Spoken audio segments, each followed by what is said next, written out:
On entre dans le détroit de Gibraltar avec le Bali qu'on convoit. Mais ici, c'est pas juste un passage, c'est une zone rouge. En 2020, un groupe d'orques a commencé à attaquer les voiliers. Depuis, plus de 700 bateaux ont été pris pour cible, plusieurs ont coulé. Et maintenant, c'est à notre tour de traverser. Dans cet épisode, on vous montre comment on a installé les fameux pingers. Est-ce qu'ils vont vraiment nous protéger contre ces super prédateurs? Rapides, organisées, intelligentes au point de coopérer comme une meute. C'est parti! On vient de partir de Portimao. La grand voile est montée. Il n'y a pas de vent dedans. On est à un moteur. On quitte la côte. Le vent va nous rattraper. Dès qu'on a quitté la côte parce qu'il arrive de terre, là on est protégé un peu. Et on est pour 2 jours en mer. Et on s'en va dans le détroit de Gibraltar. Donc on est bien excités de faire cette partie. Et puis c'est aujourd'hui qu'on largue les pingers pour les orques. Parce que c'est ici, dans cette zone, qui ont été vus dernièrement. Merci d'ailleurs à toute la communauté de Atypique qui a tenu au courant des orques et de ses déplacements tout le long de la côte du Portugal. Et puis il y a Sea Shepherd qui est ici. Je ne sais pas si vous connaissez Sea Shepherd. C'est un organisme là, qui vient en aide à la faune et au braconnage, les pêcheurs et tout. Là. En tout cas, ils sont partout dans le monde. Puis là, ils sont ici présentement pour étudier ce phénomène. Pourquoi les orques attaquent les voiliers, jouent avec les safrans. C'est-tu du jeu? C'est-tu de l'agressivité? Ils sont en train d'étudier ça. Ce que ça fait un pinger, c'est que ça émet un ultrason que les orques n'aiment pas entendre. Donc, au bout, on va avoir un poids de 4 kg, 1 mètre de corde. On va avoir un nœud de capucin pour empêcher le pinger de monter ou descendre. Ensuite, on va avoir le pinger. Ensuite, on va avoir un autre nœud de capucin pour éviter qu'il bouge. Puis le reste de la corde. Puis nous, ensuite, on va venir attacher ça sur un taquet du catamaran à l'arrière. Donc, sur un catamaran, on doit en installer 2. Donc, un de chaque côté. Puis, ça crée une zone avec des ultrasons autour du bateau.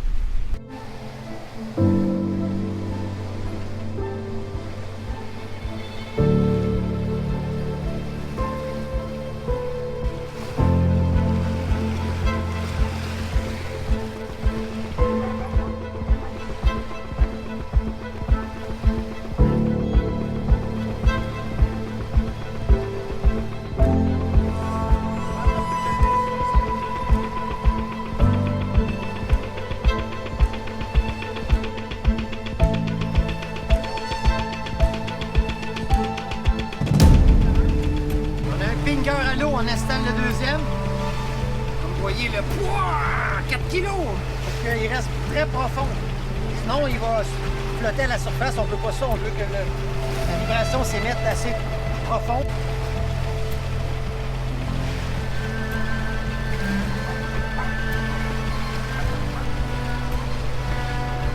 Je prends en rien.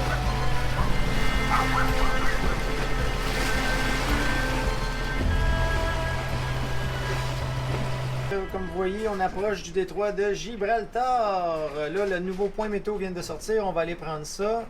On regarde où on est. Trouver ma position. Le petit point bleu, c'est nu. Donc, on met le curseur dessus. On fait distance et planification. On fait à peu près. Là, on l'envoie dans le détroit de Gibraltar. Fin de la distance. On est en bateau. On roule à 6 nœuds de moyenne. On va le mettre à 6, même si on fait 7. Bon, on pourrait mettre 7. 7 nœuds de moyenne. Voilà. Donc, on est ici, le point blanc, c'est nous dans le temps. Là, on est au près serré. On oscille entre 50 à 60, même 40 à 60 degrés. Donc, on avance dans le temps. La mer va se calmer. On est déjà à 0,8 mètres de vague. Les vents aussi vont se calmer. Ils vont tourner en notre faveur. Comme on peut voir ici, on est au près serré. La flèche, elle est vers le bas. Et plus qu'elle tourne parallèle, bien là, ça devient du portant léger qui va nous pousser tranquillement jusqu'à l'entrée du détroit de Gibraltar. La porte assez ouverte au courant de la nuit. On arrive exactement au moment. Tout est parfait. Donc, on va peut-être avoir une petite pétole à l'entrée, mais c'est parfait. Ça va être calme.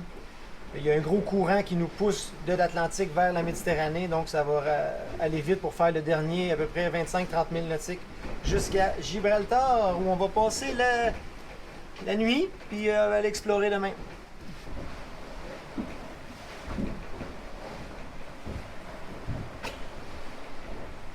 Succès! Wendy a fait pipi avec Marc! C'était pas facile, là, il y a des bonnes vagues.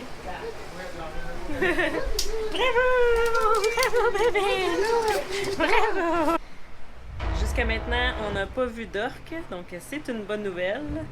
Mais c'est pas tous les voiliers qui ont eu cette chance. Il y a plusieurs histoires d'horreur qui se sont passées exactement là où nous sommes en ce moment, donc près du détroit de Gibraltar. Entre autres, le 12 mai 2024, un voilier espagnol Alboran Cognac, un Sun Odyssey 519 de 15 mètres, a été attaqué par un groupe d'orques au large du Cap Spartel, dans les eaux marocaines du détroit de Gibraltar. Les cétacés ont violemment percuté le gouvernail, provoquant une voie d'eau. Les 2 membres d'équipage ont été secourus par un pétrolier, mais le voilier a fini par couler. En novembre 2023, un yacht de location polonais, un Jeannot Sun Odyssey 449 de 13 mètres, a été attaqué pendant 45 minutes par un groupe d'orques. Malgré les efforts de l'équipage et des secours marocains, le bateau a coulé avant d'atteindre le port de Tanger Med. Il y en a plein, là. Le 31 octobre 2023, un yacht Grazi Mama a été pris pour cible par des orques près du port de Tanger Med. Pendant 45 minutes encore, les cétacés ont heurté le gouvernail, causant des dommages et des fuites. Le bateau a finalement coulé, mais aucun membre de l'équipage n'a été blessé. Donc, on ne sait pas si c'est parce que nos pingers fonctionnent ou juste la chance, mais on se croise les doigts que ça reste comme ça. Parce qu'en fait, ils peuvent détruire les gouvernails, faire des entrées d'eau, faire couler des bateaux. C'est arrivé, puis assez récemment aussi. Donc, on reste sur nos gardes. Ce qu'on ne savait pas au moment de faire notre convoyage, c'était qu'il y avait un autre Bali, juste un petit peu plus gros, 4.6, qui lui a été attaqué par les orques à 1 ou 2 journées d'intervalle que nous on a passé dans le détroit de Gibraltar. Donc c'est presque le même bateau, presque en même temps que nous, puis ils ont choisi ce bateau-là versus le nôtre. Est-ce que c'est de la chance? On ne sait pas, parce que l'autre bateau avait également des pingers d'installer. C'est arrivé en pleine nuit, il était à la voile, il filait assez rapidement, il y avait du bon vent. Il était juste à la voile, puis pendant la nuit, il y a un gros boom qui s'est fait entendre.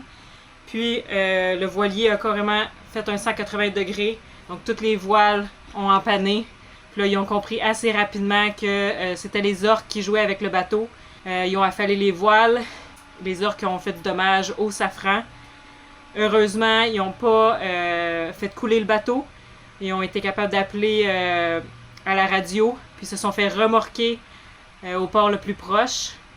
Donc le bateau n'a pas coulé, tout l'équipage était sain et sauf. C'était des skippers professionnels qui étaient à bord, puis ils n'ont pas été chanceux. Comment les orques choisissent les bateaux, c'est difficile à savoir. Si vous naviguez dans le coin du Portugal, de l'Espagne et du détroit de Gibraltar et que vous voulez voir plus d'informations sur les orques, si vous voulez voir sont où les dernières attaques, mais moi je vous conseille d'utiliser No Foreign Land. Donc, c'est une application spécifiquement pour les gens en bateau. Donc, nous, normalement, on l'utilise pour trouver des mouillages, trouver des activités, mais aussi avoir de l'information sur sont où les dinghy docks, c'est où les poubelles, la banque, toutes les informations sont là. Puis, vous pouvez ajouter les orques aussi, mais vous ne les aurez pas par défaut. Donc, si vous voulez les ajouter, vous devez cliquer sur les 3 petites lignes en haut. Ensuite, vous allez dans External Data Provider et vous avez les orques ici. Puis vous pouvez également ajouter les crimes si vous voulez. Donc, aujourd'hui, on va ajouter les orques. On va subscribe pour les ajouter sur notre carte. Et vous pouvez mettre la durée de votre choix. C'est sûr que si vous mettez depuis toujours et que vous mettez aussi les attaques, mais aussi les fois où les orques ont été vus sans attaquer, bien, vous allez en avoir beaucoup sur votre carte. Je vous montre. Donc vous allez voir sur votre carte qu'il y a beaucoup de ronds bleus et rouges avec des petites orques. Tout le long du Portugal, proche de l'Espagne, et une grosse concentration dans le détroit de Gibraltar. C'est ici qu'il y en a le plus. Plus que 45 000 nautiques avant de rentrer dans le détroit de Gibraltar.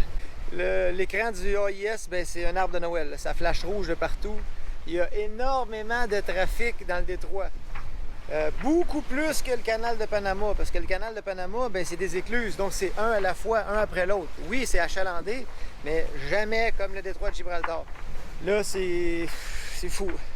Ça a été sans arrêt toute la nuit à zigzaguer entre les cargos, se ralentir, accélérer, changer de cap. Bref, on est tous épuisés un peu pour cette nuit. Mais là, de jour, c'est plus facile, on les voit de loin. L'AIS, ça va super bien. Ça peut être impressionnant au début quand tu commences, parce que là, ça arrive de partout, mais il y a toujours moyen de se trouver un petit chemin. Donc là, l'effet entonnoir, elle se raccourcit de plus en plus. Donc, tous les bateaux, ils veulent se rendre au même passage. Donc, ça va être encore plus chaud dans quelques heures. Ne pas attraper un poisson depuis qu'on est parti. On n'en revient pas. On pogne tout le temps des poissons, mon vélo.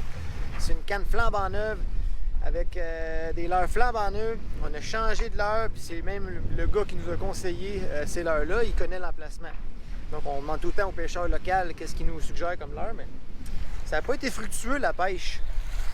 Qu'est-ce que tu veux? Ça arrive.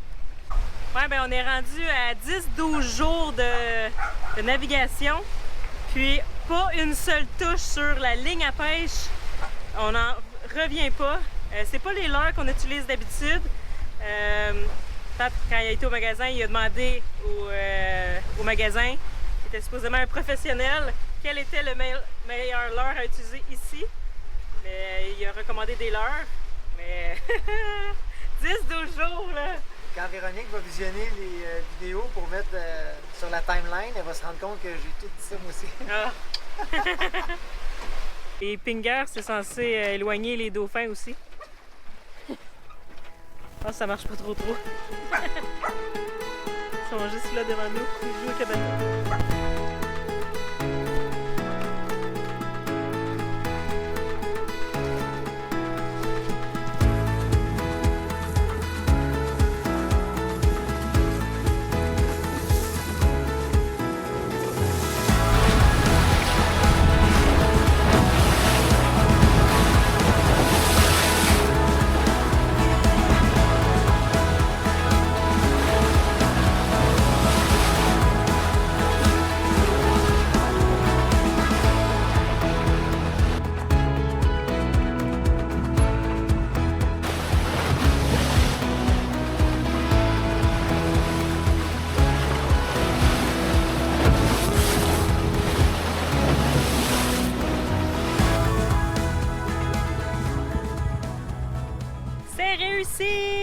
On est arrivé dans le détroit de Gibraltar, la partie la plus étroite.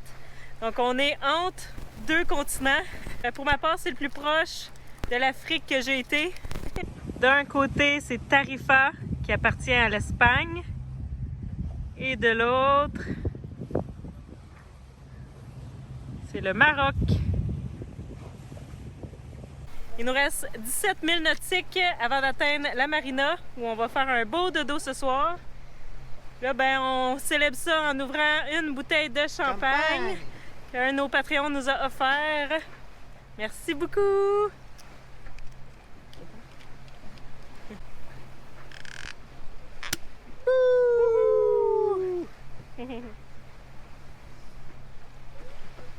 Là, il faut aller changer le cap parce qu'on s'en va s'échouer sur le port. Aussi, je suis en train de préparer un petit souper riz aux légumes. Ça va être très bon. Ah, je pensais pas que c'était rouge.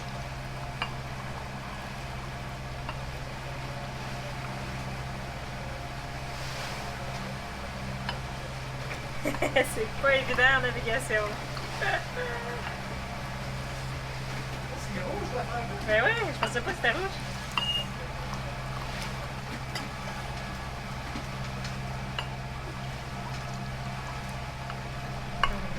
il y a pétole. C'est pas grave, on fait quand même notre entrée dans le détroit de Gibraltar. C'est magnifique. L'Espagne de ce côté, le Maroc de l'autre. Puis on s'en va à la marina. Il reste 2 heures. On va arriver. Ouais, il reste 1h30 de soleil. Donc ça va bien. On est fatigué. On a hâte d'arriver. On va rester 2 jours à Gibraltar, le temps de visiter, de se ressourcer. Puis on repart après pour Ibiza. À Tocqueville en Ibiza.